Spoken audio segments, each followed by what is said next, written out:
nakakaalam. So parang nung second day Kami na lang may parang nakakaalam eh. parang nung second Kami lang day na apat parang na naano parents. na ako, nairita. Parang naano na ba, parang uminit na yung ulo ko kasi nga may mga nagmo. Kung ano yun, toko, may baby ba na ganun, di ba?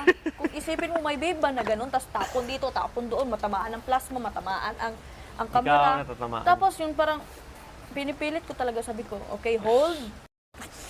Hold. Hindi Sabi ko. mo mapagilan. Kaya lumayo ako doon. Pumunta ko dito sa gilid. Sabi ko, ingay. Natutulog ako ba? Tapos maingay na masyado, sabay-sabay na. Hindi ko na talaga nakaya. Pero Yun na. pagapang yung walkout mo, no? So, sumigaw na talaga ko. Hindi siya nag-walkout, nagtulog siya. Sumigaw na ako noon. Sabi ko, ano sabi ko? Ang ingay niyo!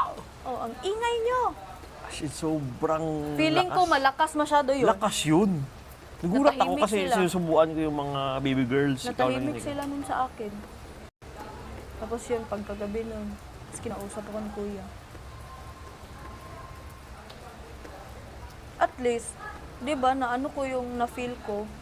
Tsaka hindi ko naman yung pinagsisihan kasi tama yung nagawa ko, pero iba lang pagka-deliver.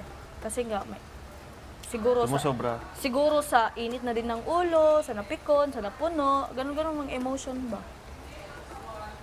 Yun parang ganun. So, parang may ano din, parang may lesson din sa akin na, ano kasi ako, ang tawag doon, Impulsive. impulsive ba? Impulsive ako mag-isip, hindi na ako nag-iisip. Like, kunwari, mag-isip ako ng pumunta ako doon. Tapos hindi ko na inisip kung ano ang mga mangyayari ba. O parang magsisi ka, God, parang ganun.